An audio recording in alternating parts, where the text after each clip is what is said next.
Dear ladies and gentlemen, please be seated.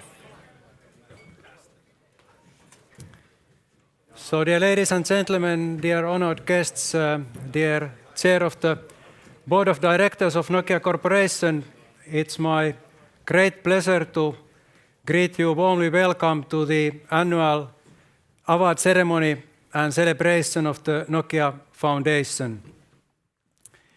I am Mikko Uusitalo. I am the chair of the board of Nokia Foundation, and we are going to have a really great evening tonight, and great that you could make it to come here.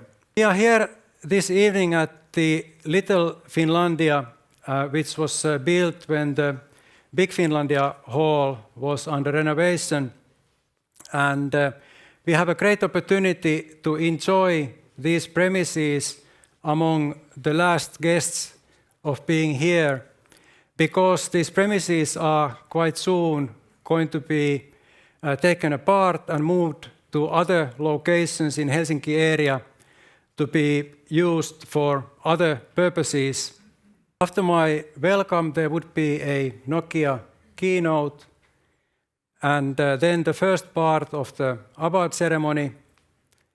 Then we are going to enjoy great dinner, followed by music performance. Second part of this award ceremony, desserts and closing words.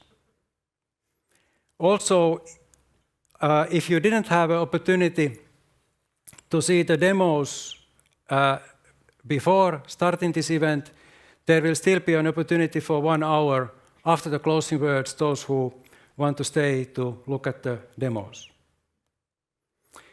So we are here celebrating Nokia Foundation. Nokia Foundation is supporting ICT-related research and education in Finland via certain funding instruments that you can see on this slide. We have the Nokia Visiting Professor for distinguished foreign professors to be able to come to Finland, get funding for that, or then some distinguished people from Finland to go abroad to get useful knowledge in this area of ICT research and education. Fulbright Nokia Distinguished Chair in ICT allows distinguished people, professors from US to come to Finland, and the France Nokia program allows then visitors to come from France to Finland. Jorma Ollila grants enable fresh PhDs from Finland to go abroad to get useful experiences and knowledge for a visits like half a year to 3 years. Tutkijat maailmalle is a program that Nokia Foundation is doing together with some other foundations, where we are funding people in the areas of technology and economics to go abroad. Fulbright Research Grant for a junior scholar enables then in Fulbright cooperation exchange towards US for junior scholars, and then Nokia Scholarship is given to great performance for PhD studies in Finland in the area of ICT. Then we have 2 main awards. Nokia Foundation Recognition Award has been given through all the years of the Nokia Foundation, which is the main award for something spectacular in the area of ICT.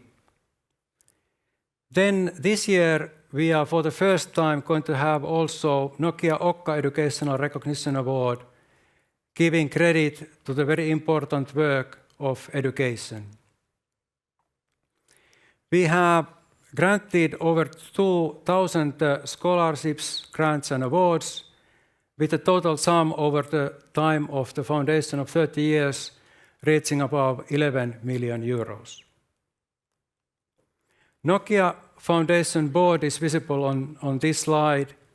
So I have had the pleasure of being the chair of the board. In addition to this role, I'm also at Nokia Bell Labs Finland being the site lead and also leading a radio research department here in Finland. Then we have additional colleagues from Nokia.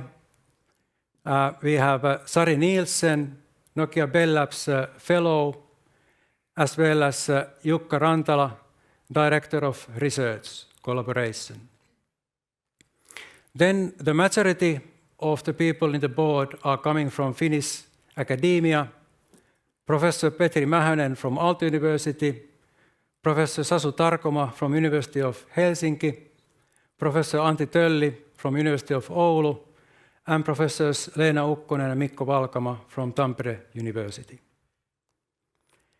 The everyday running of the foundation is dependent on the foundation officers Sami Sarpola and Leena Tanner. So we are here celebrating Nokia Foundation Award ceremony for the 30th time. We have 30 years of progress of the foundation. The foundation was founded in 1995 based on discussion among 3 persons, out of which 2 are here today celebrating this with us. These were Jorma Ollila, Juhani Kuusi, and Yrjö Neuvo. Here you can see also the list of the Nokia Foundation chairs of the board since the beginning. And we have the pleasure of having majority of these here tonight. We are going to release Nokia Foundation history document this evening, and it will come at the later part of the evening. And here just some information from this history that is telling about Nokia history as a context, then about the establishing of the foundation, and then over the 30 years what has been going on in the operation of the foundation. Longest serving board member has been Yrjö Neuvo for 15 years, and longest serving chairs have been Juhani Kuusi and Timo Alivehmas, both 9 years. The history document has been written by Jouni Yrjänä, and as a thanks to Jouni, we would like to welcome you on the stage. Thank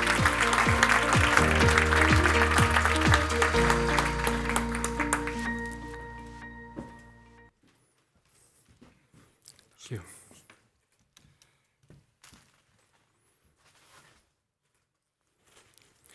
Would you, Jouni, like to say a couple of words? Yeah. Thank you, Mikko. History is about continuity and change. I think continuity represents in a Nokia Foundation, it's a task which has been very much the same during the 30 years. Changes has come through adjustment. Nokia Foundation board has wanted to be active in and making the foundation relevant. Especially last 10-15 years, there has been minor changes almost yearly. So I congratulate Nokia Foundation for 30 years and hope very good future too. Thank you.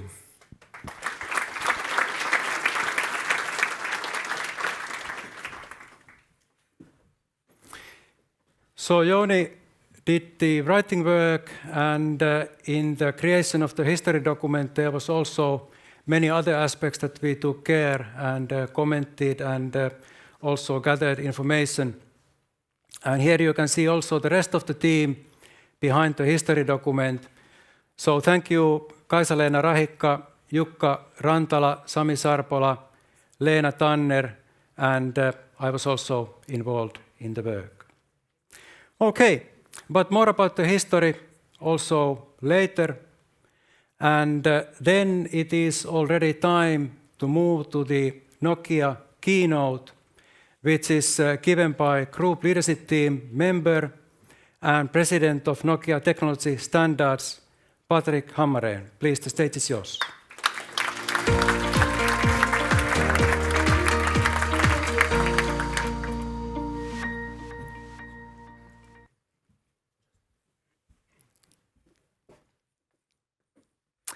Thank you, Mikko. Esteemed guests of honor, dear Nokia Scholarship and Jorma Ollila grant recipients, friends and colleagues. It's a great honor to be speaking with you this evening.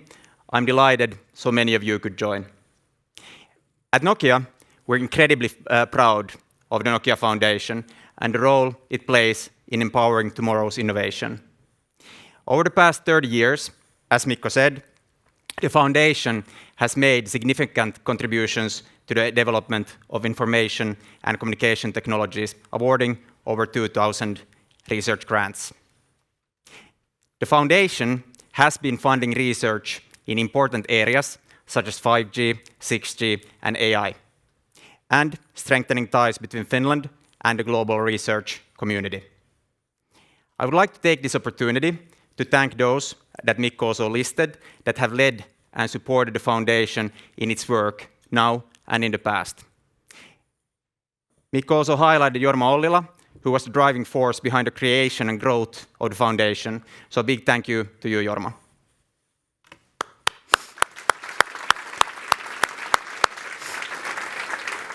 Thank you also to Mikko and the previous chairs of the Foundation, the board of the Nokia Foundation, and the Nokia Foundation team. I would also want to thank our chair, Sari, for your continued support to the Nokia Foundation's work.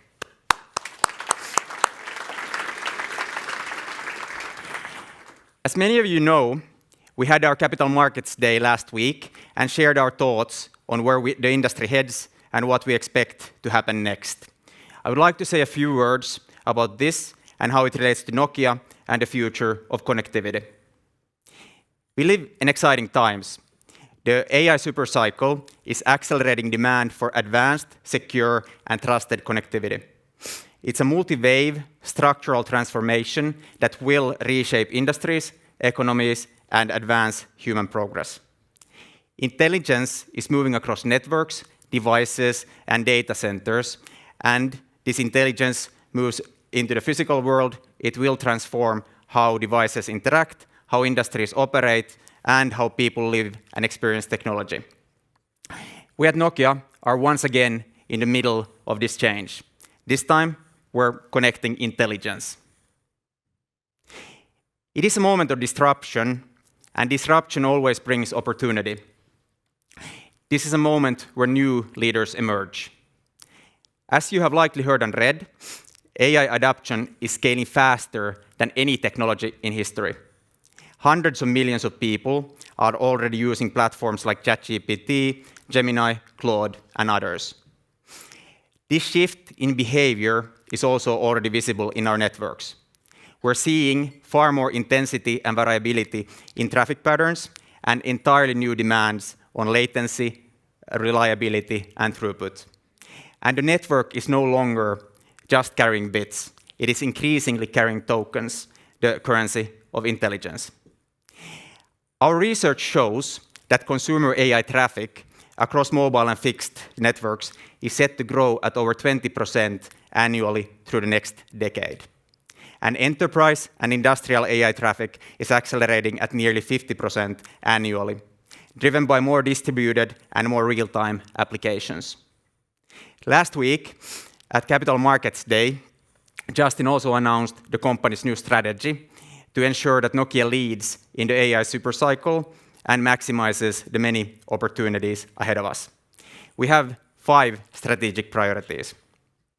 First, accelerating growth in AI and cloud. Second, leading the next era of mobile connectivity with AI-native networks and 6G. This means pioneering trusted, secure, AI-powered networks that make connectivity invisible and intelligent. Our partnership with NVIDIA is a statement of our intent here.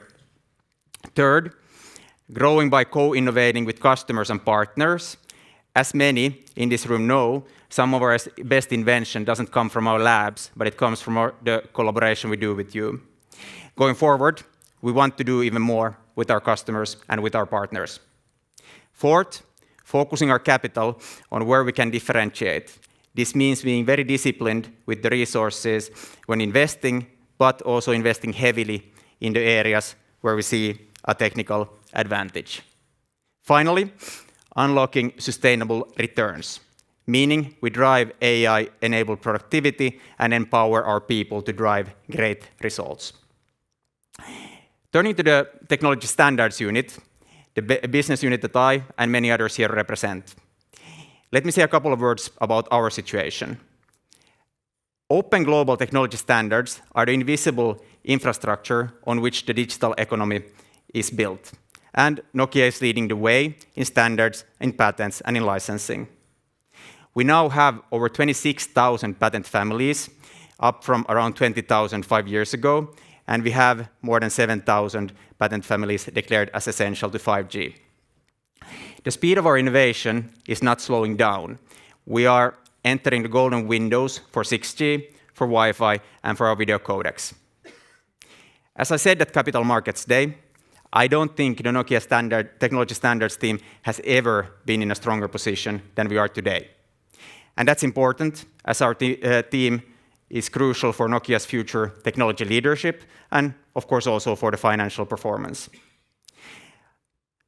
Our speed of innovation would not be possible without the relationships with universities and doctoral and postdoctoral students.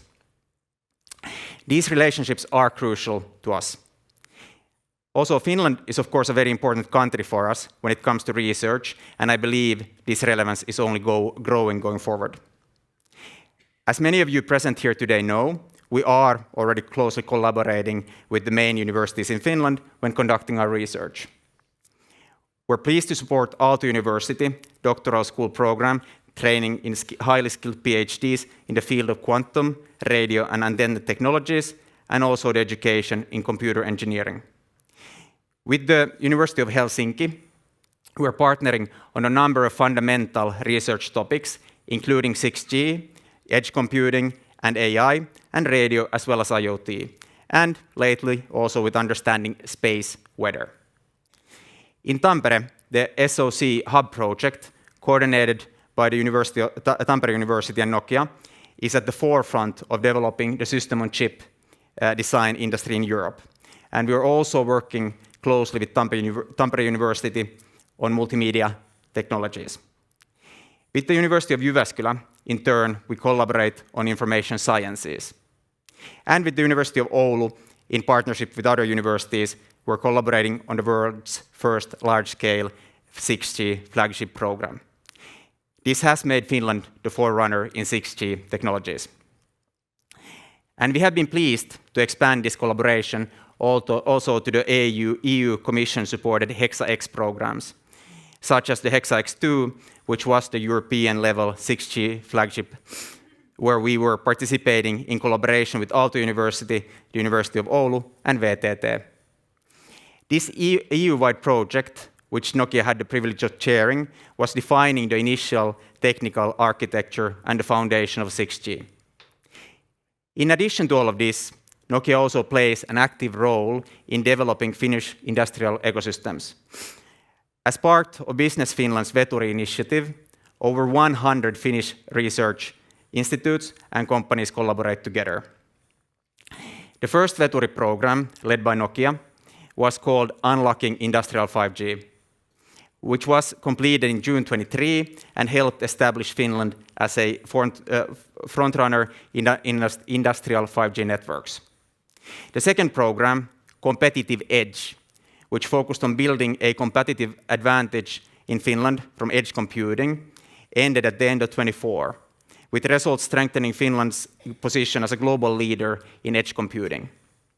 The third Nokia Veturi program, Industrial Metaverse, started in late 24 and is ongoing until 2028. Nokia and the ecosystem of Finnish companies and universities here collaborate to bring metaverse applications into wide industrial use. We are very grateful for the close collaboration with the academic community, our ecosystem partners, and Business Finland. I would like to thank all of our partners. We look forward to continuing this collaboration and strengthening it even further. Finally, and most importantly, let me express big congratulations to all of you who will be receiving scholarships or grants today. The work and research that you carry out is extremely important for Nokia. It inspires our thinking and can lead to significant new discoveries. I wish all of you success for your work, and I hope you continue to collaborate with Nokia. Thank you, and please enjoy your evening.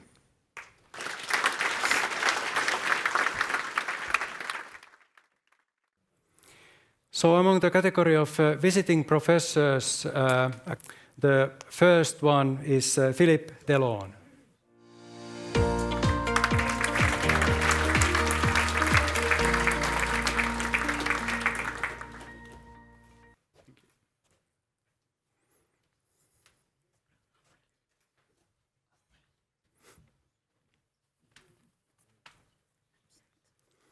And the next one is Minna Isomursu, absent.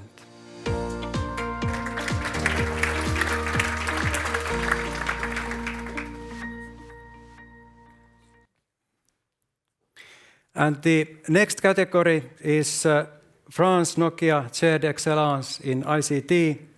And the first one in this category is Nicolas Mansard, absent.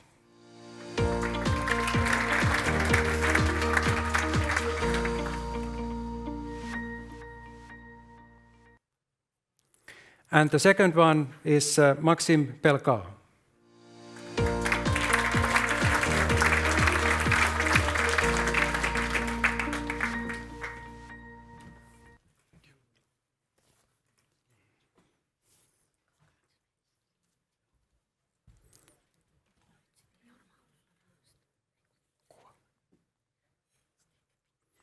Then it's time to take a photo. If you come a bit this way.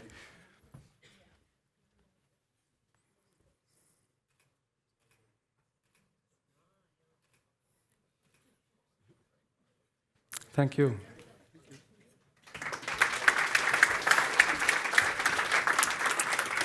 And then it is time to move to the Jorma Ollila grants. And the first one is Hamza Tsedova.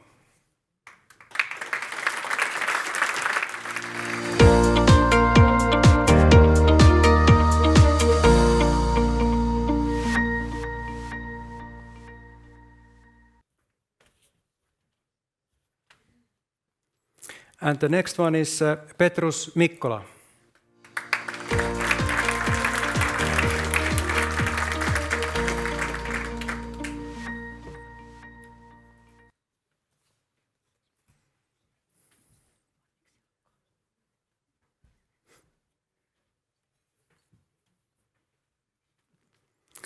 And then Mehmet Yamak.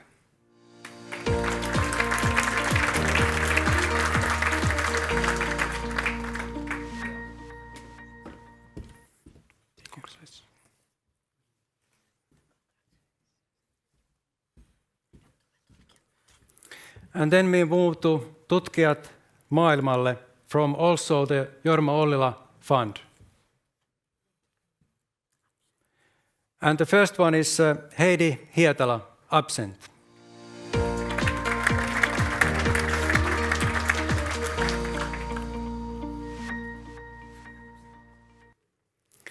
And then we have Risto Ojala, absent.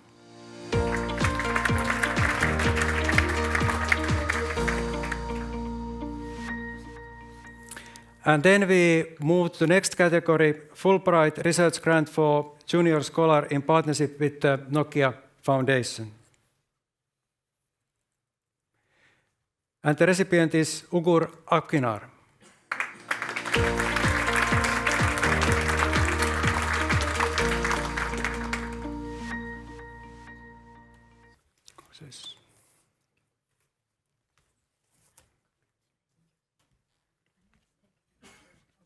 Please come here.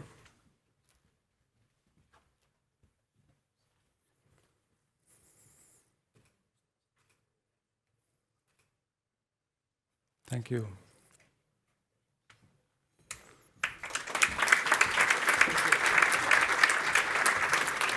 And then it is time to move to the Nokia Scholarship for PhD students.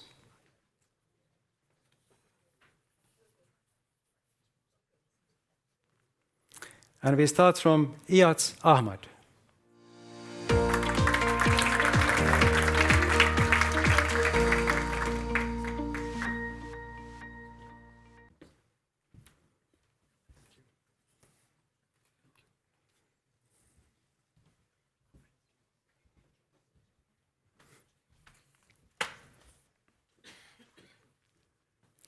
Amir Hossein Atsar Bahram.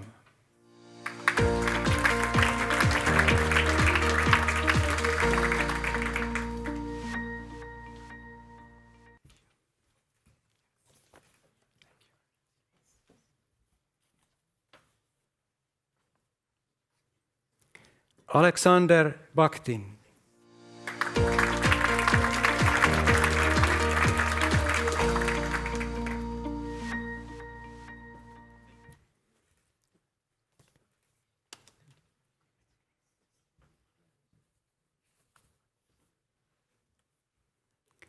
Gloria Dal Santo.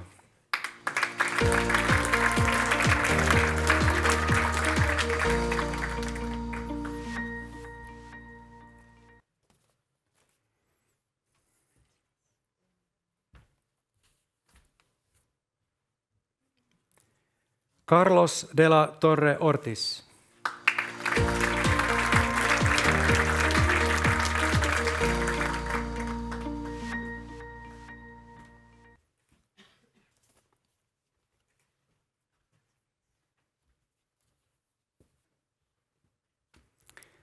Farsad Varahraknian.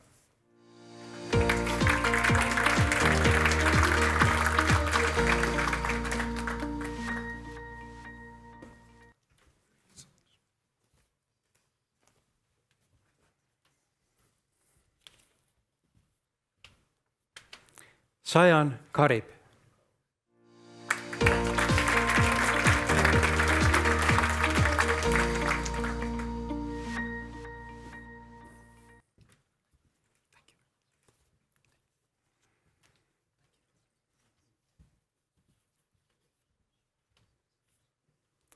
Faryam Karim.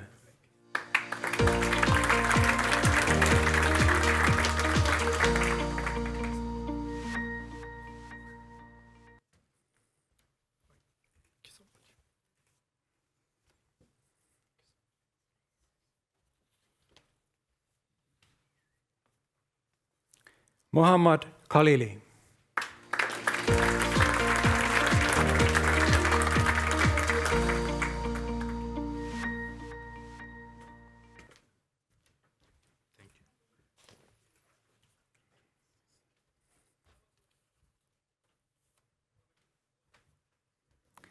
Manuel Lage.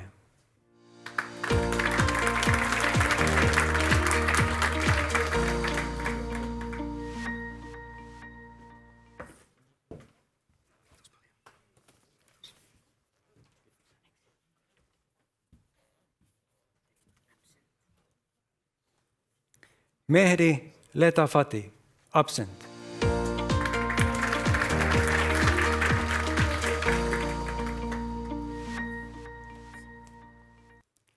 Yingui Liao, absent.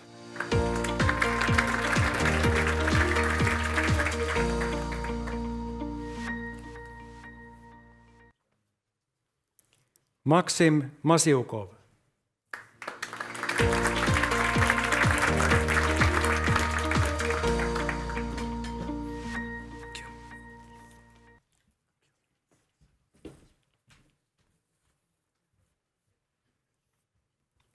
Chao Ming.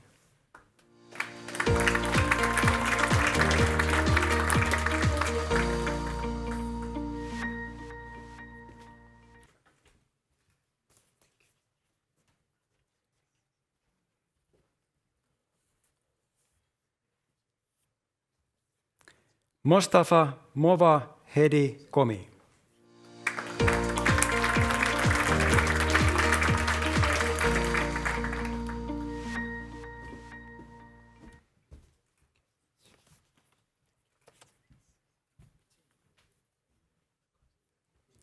Sanats Nami.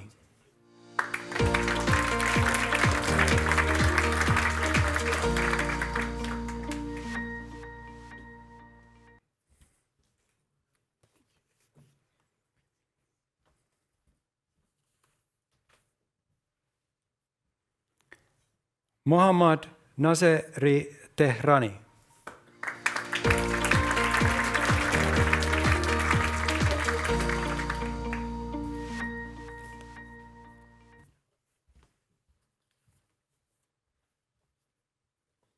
Arttu Paju.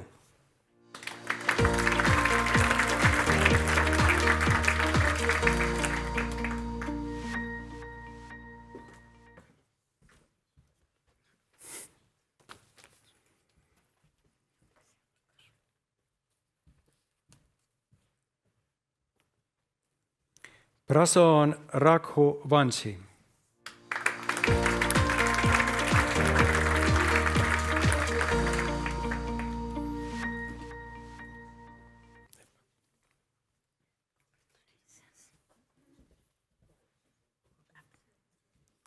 Saska Tirronen, absent.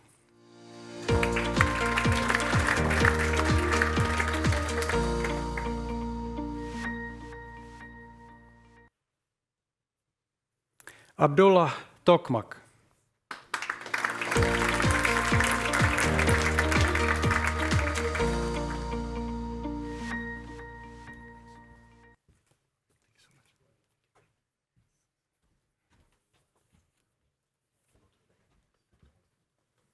Marko Tuononen.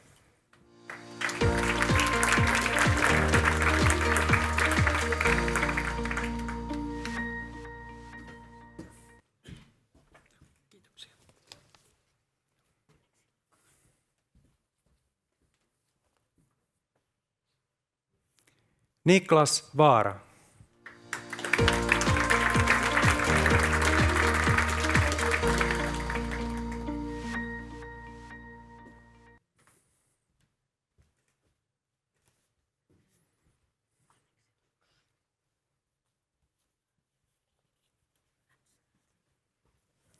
Xinjue Wang, absent.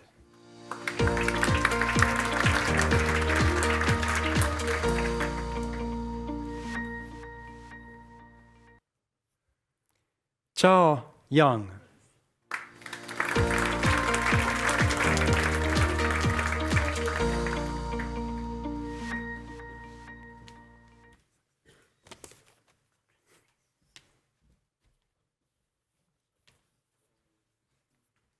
Hanlin Yu.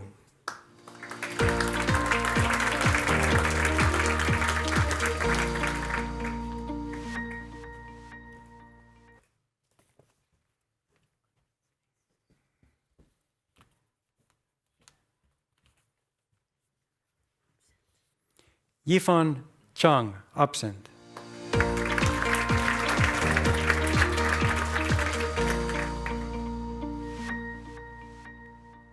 Ting Ting Chang.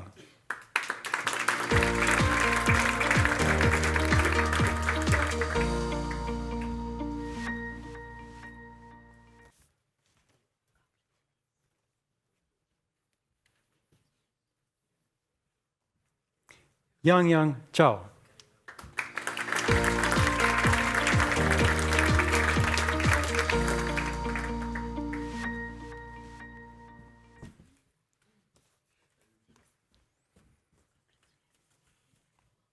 Then we would need to take you maybe in 2 rows. Let's see the whole width here, and let's take a group photo.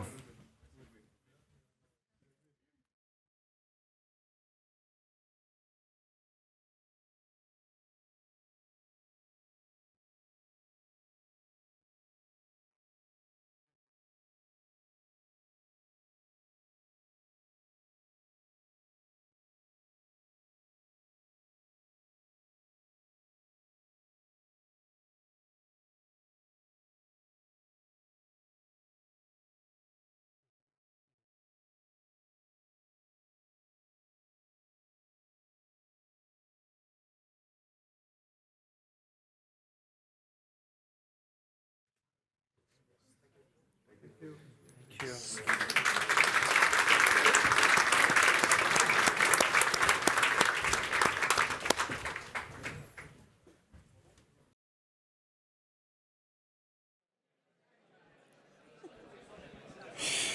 Good evening, ladies and gentlemen.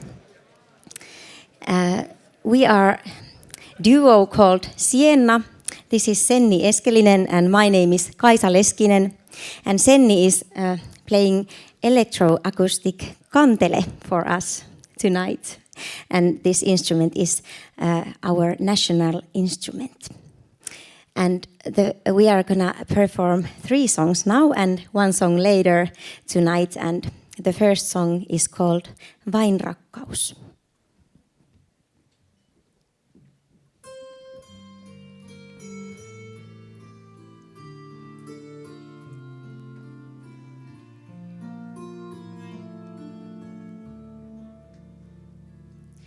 Hän vaeltaa läpi kaupungin. Hän silmin pimein etsii, ei löydä vain. Kun ruumiinsa on tulessa, hän kekäleitä kasaa syliinsä. Ja polte, joka sieluansa korventaa, se on vain rakkaus. Se on vain rakkaus. Hän kuuntelee vain varjoja. Ja nälkänsä hän unelmillaan sammuttaa. Kun kaipaus on myrkkyä, hän pimeydestä siihen sukeltaa. Ja polte, joka sieluansa korventaa, se on vain rakkaus. Se on vain rakkaus.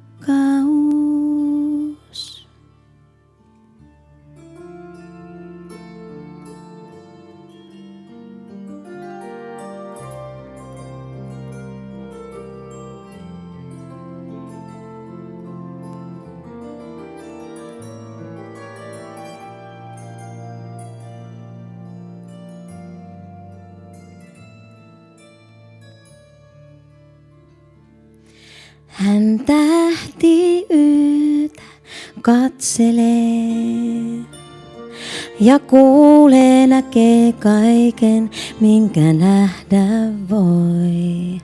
Kun hiljaisuus on erämaa, sen mykäluudan jostain parkaisee. Ja polte, joka sieluansa korventaa, se on vain rakkaus. Se on vain rakkaus. Se on vain rakkaus.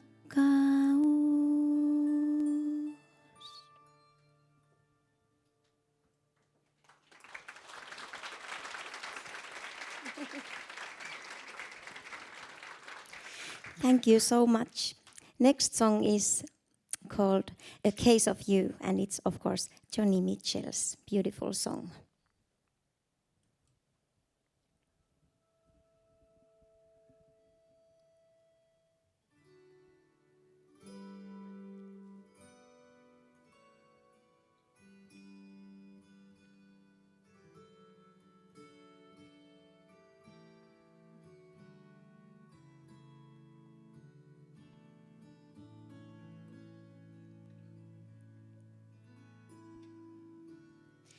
Just before our love got lost, you said, I am as constant as a northern star, constantly in the darkness. Where's that at? If you want me, I'll be in the bar. On the back of the cartoon coaster in a blue TV screen light. I drew a map of Canada, oh Canada, with your face sketched on it twice. You are in my blood like holy wine. You taste so bitter and so sweet. Oh, I could drink a case of you, and I would still be on my feet. Oh, I would still be on my feet.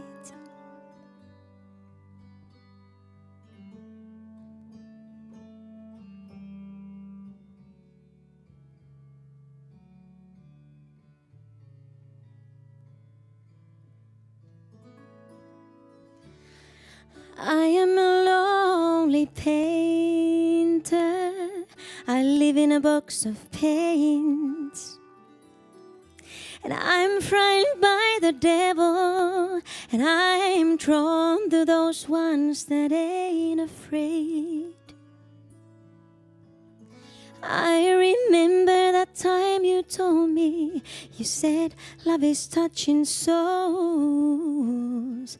Surely you've touched mine, 'cause part of you pours out of me in these lines from time to time. You are in my blood like holy wine. You taste so bitter and so sweet. Oh, I could drink a case of you,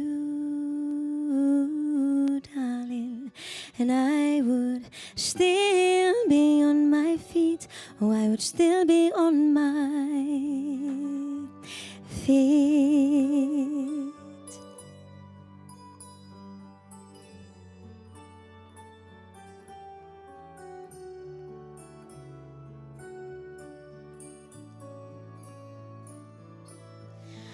I met a woman, she had a mouth like yours. She knew your life, she knew your devils and your deeds, and she said, go to him, stay with him if you can, but be prepared to bleed. Oh, you are in my blood, you're my holy wine. You taste so bitter and so sweet. Oh, I could drink a case of you, darling. Still I'd be on my feet.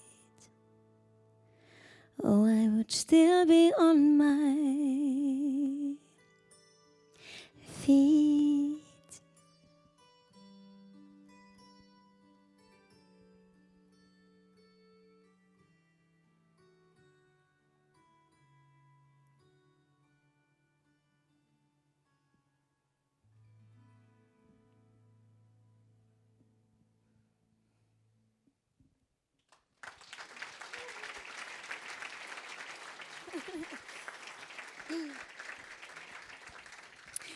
Thank you so much. The last song is called Old Lang Syne, the beautiful old song, and it is such an honor to be here tonight, and yes, we are coming back later.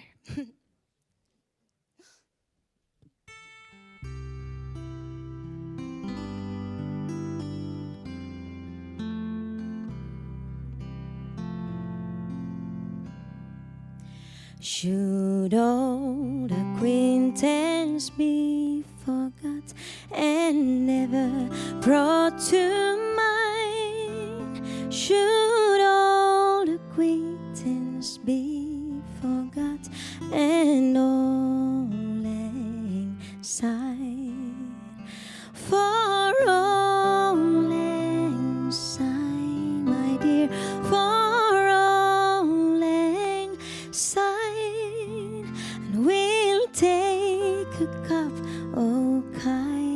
kindness yet all alongside. And surely you will buy your cup, and surely I'll buy mine, and we'll take a cup, oh kindness yet for all alongside. And all alongside, my dear, for all alongside. We'll take a cup, oh kindness yet for all alongside.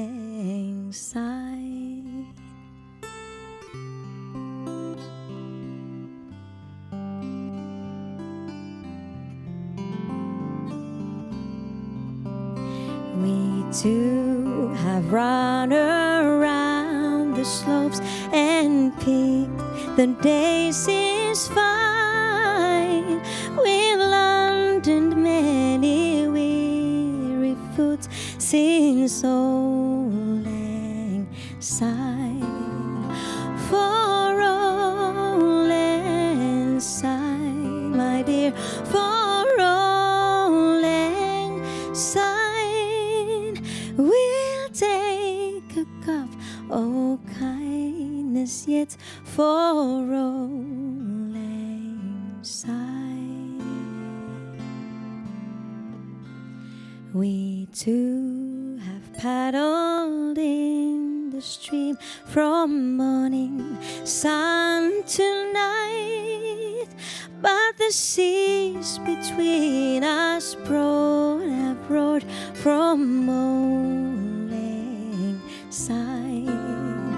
For old lang syne, my dear, for old lang syne, and we'll take a cup, oh kindness yet for old lang syne, and we'll take a cup, oh kindness yet for old lang syne.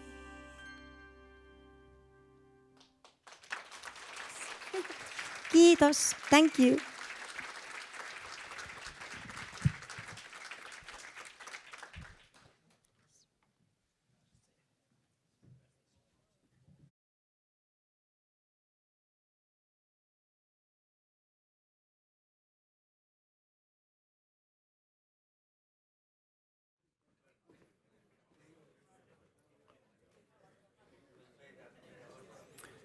Okay, now it's time to move to the second part of the award ceremony.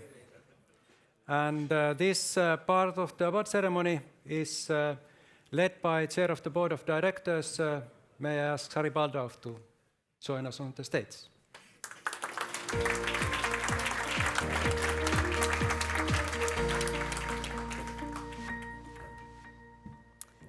So I'm not going to play that, even I would love to, but I don't know how.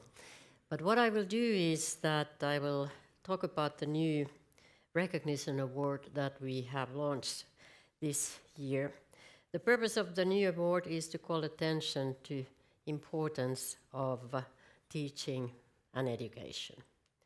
Fostering the growth of the next generations of talent is very important for sustaining the position that Finland has in front of ICT. This is the reason why we want to start recognizing individuals and teams who contribute to the development of ICT education with their personal commitments, and people who have gone the extra mile while doing so. In the Nokia-OKKA Educational Recognition Award in ICT program, we have joined forces with the Nokia Foundation for Teaching, Education and Personal Development. They have long experience with supporting education and teaching, and I would like next hand over to Tuulikki Similä, the director of the OKKA Foundation, to share more about this work. Tuulikki, there you come.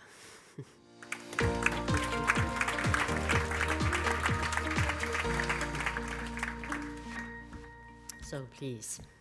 Thank you, Sari, and the Nokia Foundation for the cooperation with our new recognition award.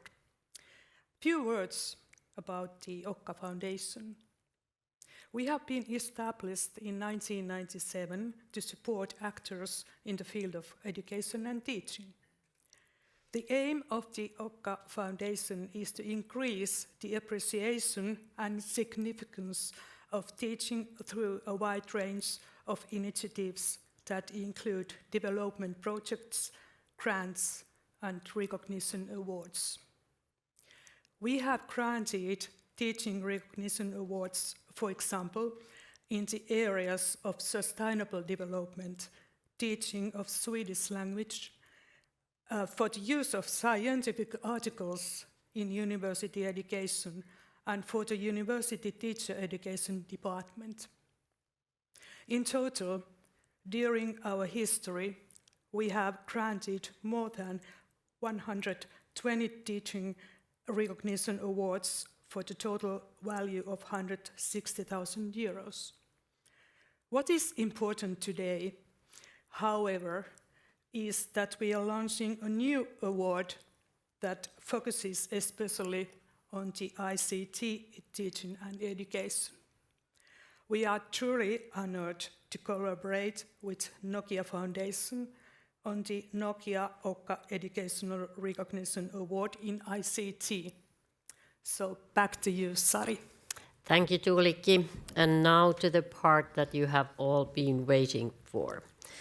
We are today honored to present the first Nokia-OKKA Educational Recognition Award in ICT to Dr. Arto Hellas.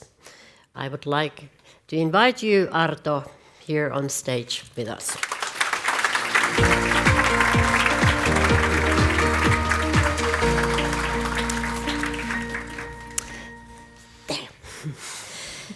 The award is granted to Dr. Arto Hellas, a university lecturer in information and communications technology from Aalto University.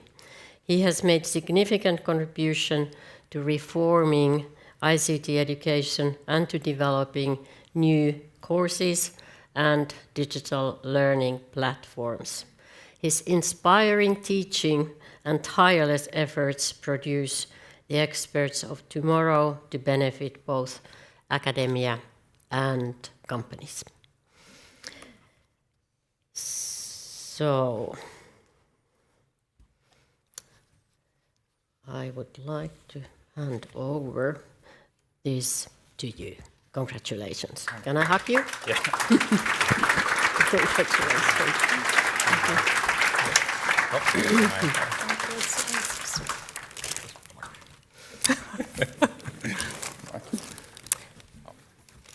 So now, Arto, the stage is yours if you want to say a few words to the audience.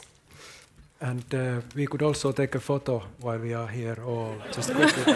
Sorry, I forgot that part. Tuulikki, you'll be on the other side. They told me 3 times before we started. But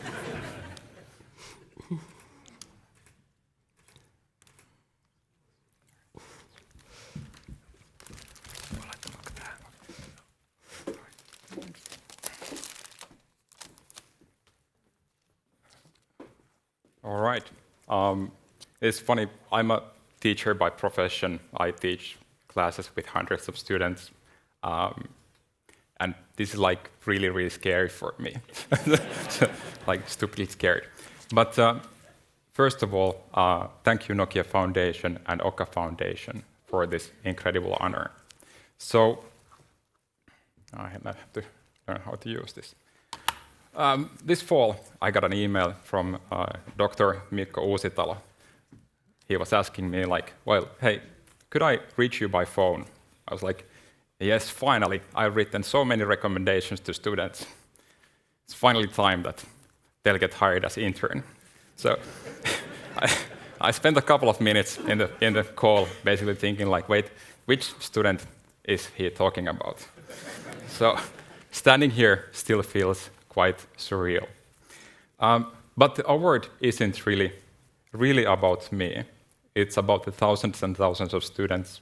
It's about the teaching assistants. It's about the colleagues who have been there, supported me along the way, who have with me discovered that they love teaching.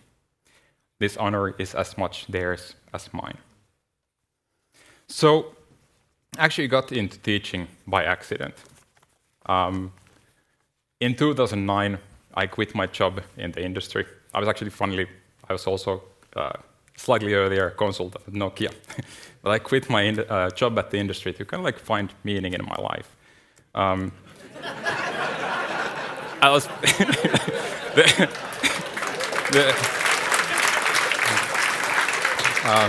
so I mean, I basically got back to finish my studies. It didn't take too long to get hired as a TA, and then in 2009, I went back to the university at that point. 2 colleagues caught me in the corridor and asked, "Hey, do you want to teach the intro programming course next fall?" Being a slight work addict and a chronic yes-sayer, I ended up saying yes. This word, yes, has led me here. Though I didn't yet know what it would cost, I discovered that teaching by itself is a craft worth mastering. With Matti Luukkainen and Matti Paksula, we developed the extreme apprenticeship method, learning by doing together with continuous feedback. Students who would have quietly disappeared, they succeeded, they stayed. Some of them actually even became teachers themselves. Thomas Wikberg took the method to mathematics, and now it's actually also being used abroad. 2011, we asked, what if we actually made our course open freely for everybody and admitted the best performers to the university? This became the first MOOC in Europe, first massive open online course in Europe. Jaakko Kurhila handled the practicalities to actually make admitting students a reality. And the results? We actually found out that students admitted through a relatively hard course actually outperformed, or at least performed at the same level than traditionally admitted students. They had more credits on average, they completed degrees with higher likelihood, and what we also saw was a significant increase in applications to CS studies. What we had to do also to understand what worked was that we ended up forming a research group. This was actually originally just to have a home for my PhD thesis, but over time it grew into something real. So students became researchers, teaching assistants became co-authors, and we kind of like were growing this community over time. So the legitimacy of this research group gave us also the possibility to ask strange questions. The strangest one: what's more addictive, cat pictures or progress bars?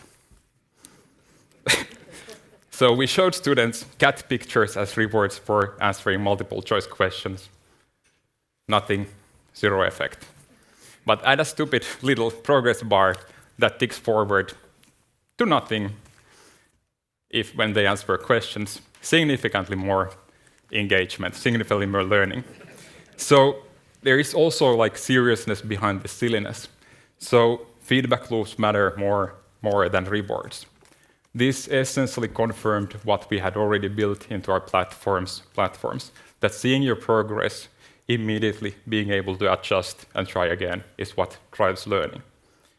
And the laboratory, for much of this research, actual classrooms. So I've taught dozens of on-campus courses, from first-year programming to more advanced courses like designing and building scalable web applications and software engineering with large language models. Each semester, new students, new challenges, new opportunities to test actually what works. The online platforms often got the attention, but the on-campus courses were the important ones for me, where I actually got to be next to students, actually see that, hey, that student is struggling even before they said anything about that. One student told me that they had learned more in our MOOC than in 3 years in vocational school. They also became a teaching assistant, then later finished their studies, and now they're working at a major tech company. We weren't really teaching just programming. We were telling people and showing people that they belonged. This pattern kept repeating. Students became TAs, TAs who became colleagues, colleagues became friends. By 2018, we had created and offered dozens of open online courses and built the functionality where any teacher, by pressing a couple of buttons, could take our courses into use. So these were used already by hundreds of institutions, or are used by hundreds of institutions. We'd reached hundreds of thousands of learners. Elements of AI, Teemu Ruuse's content, Reactor's branding, our platform effort led by Henrik Nygren had become a phenomenon. We'd built cybersecurity base with F-Secure, founded Lumalink Outreach Center, and built a really solid research infrastructure for understanding data-driven education. For me, all of this actually came from saying yes in a corridor. Late 2019, I joined Aalto University. Leaving colleagues who'd become friends was actually brutally hard, but it opened new doors to continue this work in different ways. Through Aalto's support, we launched a new platform just as the world locked down. Perfect timing, in a way. We became global pioneers in applying large language models to computing education research. Working with Juho Leinonen, Sami Sarsa, Paul Denny, and many others, including Charlie, Evan Fia, Sveti, and Ching, we're actually now facing our biggest challenge yet. AI tools can write code and are making our students question whether they should learn at all. We're basically having to rethink everything. Code comprehension over writing, system design over syntax, critical evaluation over blind acceptance. Students who learn to use AI while developing deep problem-solving skills will be unstoppable, but only as critical collaborators, not passive consumers. However, I have to also tell you what they don't put into the award citation. I have 3 kids. My youngest one was born during the pandemic while we were scaling platforms doing AI research. I missed bedtimes. I've been physically there, but mentally absent. Sorry about this. So I've been learning, slowly and imperfectly, that saying yes to everything actually means also saying no to what matters. That saying yes to one more student can mean saying no to your, to your son who is asking you to play. So this award, sorry about that, it's as much as my wife's as mine. She couldn't come here because she's at home with the kids. So she's carried far more than her share. I've gotten to applause. So the work that changes lives often comes at the cost of your own life if you let it. And I'm still learning not to let it. If I could go back to that corridor, would I still say yes? Of course. But I'd also say to no to a lot more things along the way. So even right now, someone's working through their first exercise on our platforms. Someone's discovering that they love teaching. Someone struggling with imposter syndrome is getting feedback that reminds them why they started. That's why this work matters.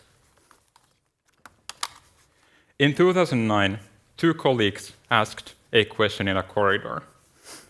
I said yes, not knowing where that would lead. Here's what I've learned.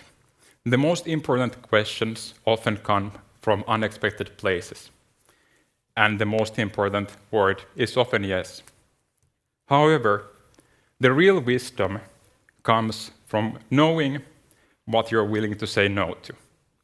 So somewhere out there, someone's about to say yes to a random question. I hope they find the balance that I'm still seeking, how to transform lives without losing your own or the loved ones along the way. So thank you, Nokia Foundation and OKKA Foundation. Thank you to my family, kids, and wife who are putting up with this. Thanks to my colleagues, friends, teaching assistants. So thank you.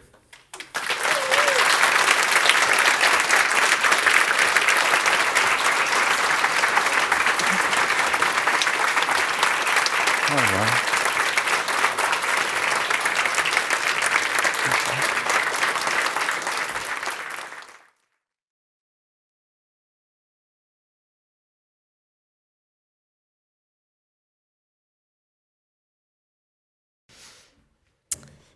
Okay, so we are celebrating today the 30 years of the Nokia Foundation. There is a tradition that has been maintained from the year 1995 when the Nokia Foundation was established. This is the granting of the Nokia Foundation Recognition Award. Today we will announce the receiver of the 30th Nokia Foundation Recognition Award, and the awardee is Professor Minna Palmroth from the University of Helsinki. So Minna, please join us.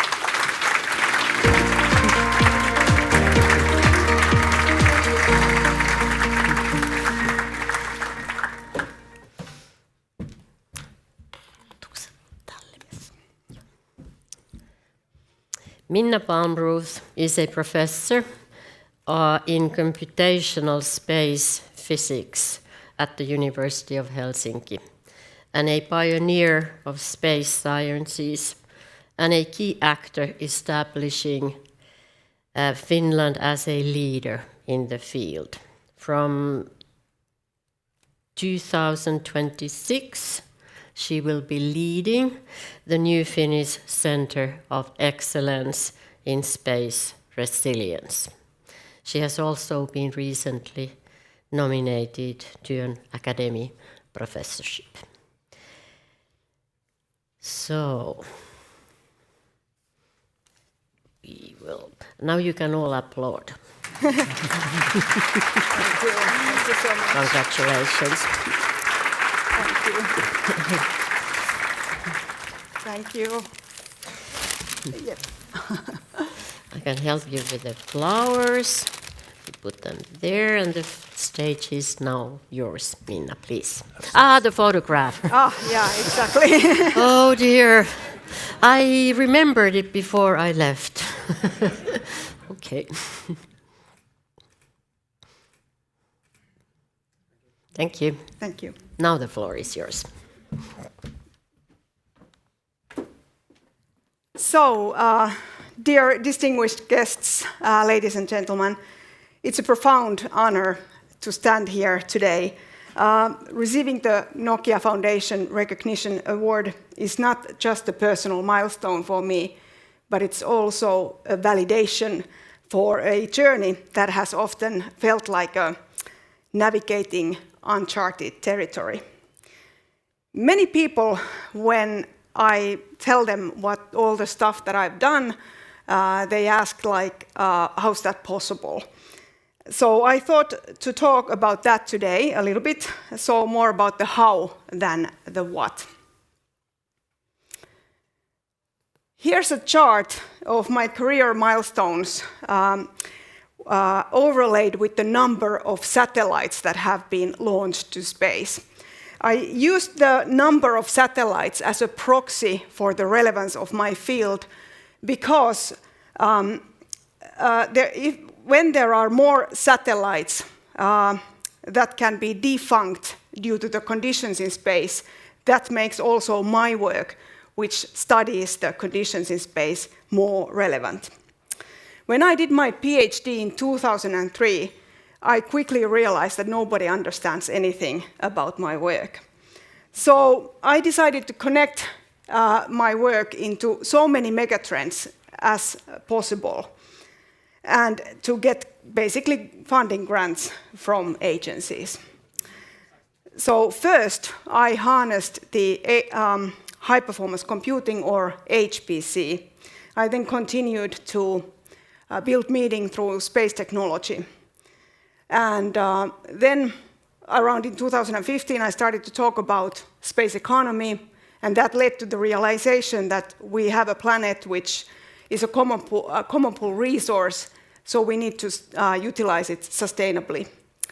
Then suddenly it felt that the entire society is dependent on the space activities, and that led to talk about the societal resilience. And lately I've been utilizing AI technologies and developing them, especially to develop and improve our high-performance computing algorithms. So, looking back, my strategy has been twofold. First is growing the pie. If the relevance of our work and our field grows in general, there would be more money on that field and more odds for me to win grants from the funding agencies. So if the field grows, I grow with an index. And second is maximizing connectivity. By anchoring these basic space physical phenomena to these concrete societal drivers, I would get more opportunities from different funding agencies to fund my work, not only through them who fund the basic science. So let me give a concrete example utilizing Vlasiator, our space simulation code. I realized early on that the questions that I want to answer are so demanding and so complex that they require supercomputers that were not there yet when I was dreaming of those questions. However, it takes several years to develop a code from scratch. If you target the hardware to the supercomputers that exist when you start, the code will already be obsolete when it's ready. So I decided to build our strategy to coming architectures. Many groups, when they start adapting, they do it when the machine is installed.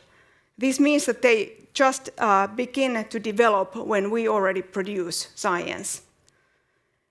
Currently, many sectors are talking about the graphics processing units and their revolution. We started also that long ago.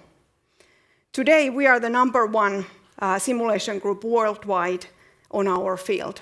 And I also want to highlight CSC here because they really are. I often actually say that we are basically married to the CSC. They are our strategic partners in HPC. Parallel to the digital revolution, we have witnessed a physical one, and this is the new space economy. Today, everyone recognizes that space economy is booming. For me, that started in 2005, when I was looking for observations that characterize electrons that cause the aurora. I had just completed my postdoc in Boulder, where they had a long heritage of building student satellites, and I used their observations. In 2010, there were 3 of us, me, Rami Vainio, and Jan Prax, and we together decided that since the European Space Agency is not going to launch those satellites that we want to launch, let's build one on our own. I remembered the student satellite project from Boulder, and we decided to do the same. That satellite turned out to be the first Finnish satellite, and the students who built it are the ones who also founded different companies. And those companies are now growing fast and making Finland 2nd in Europe and 7th in the world in terms of getting private investments from different funding vendors. This example highlights very vividly that because we wanted to understand electrons that cause the aurora, we also managed to build an ecosystem in Finland that introduced those companies that mean growth and jobs. So there's a direct link between basic science and commercial revenue, which was not emerging from government plans, but individual passion and to understand the world. Throughout my career, I have faced a recurrent choice. I could have spent all my time optimizing my own narrow sector, climbing my own personal peak.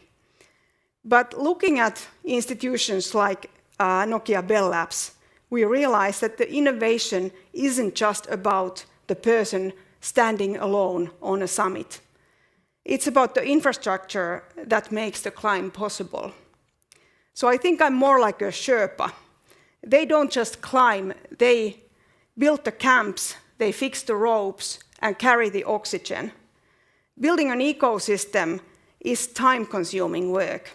It means training students, as we heard here today, and those students will eventually climb higher than you are. It means lobbying for national and international infrastructure so the path will be clear. It means securing funding that acts as oxygen for the entire team.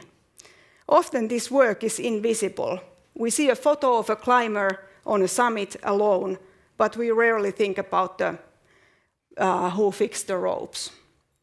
So this award is especially meaningful for me because it makes this invisible work visible. By honoring me today, you are honoring actually the belief that the true measure of leadership is not how high you climb yourself. It's about the people you enable to reach the top. I would also like to thank many people, my team, my colleagues, my university, CSC especially, and my family also. Thank you so much also for the Nokia Foundation.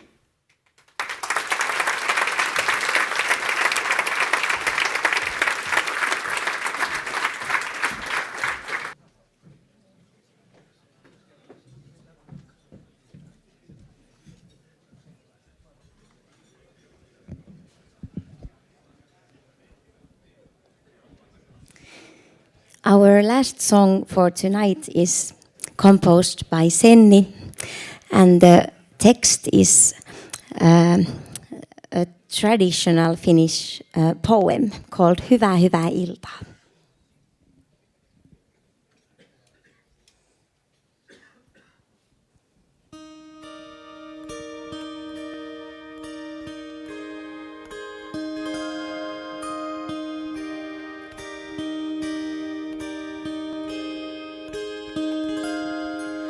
Hyvää, hyvää iltaa, sanon sulle kulta.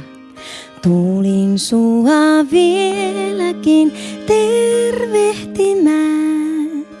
Sinisiä silmiä, punaisia poskia, teki minun mieleni näkemään.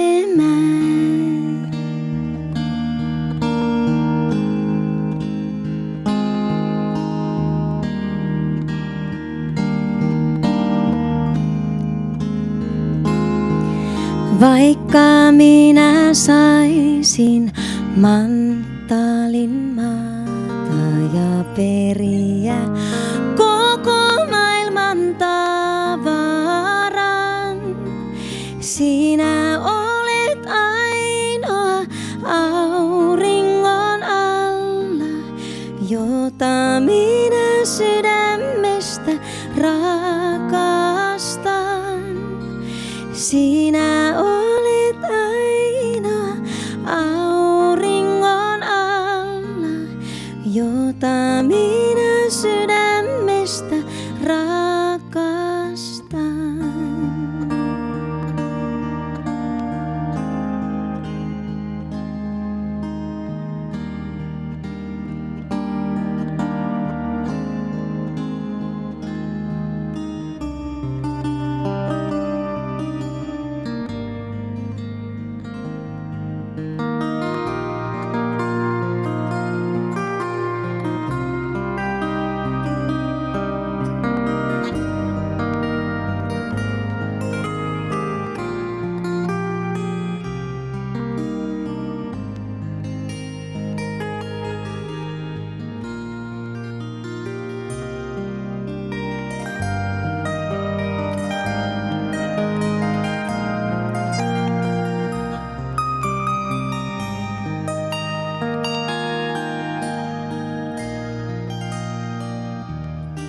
Vaikka minä vaeltaisin ympäri maata ja asuisin valtameren takana, sinä olet ainoa, jota minä toivon, koskaan en sua unhoita. Sinä olet ainoa, jota minä toivon, koskaan en sua unhoita.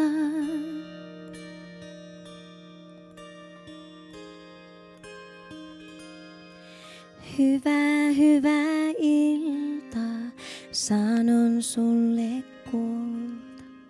Tulin sua vieläkin tervehtimään. Sinisiä silmiä, punaisia poskia teki minun mieleni näkemään.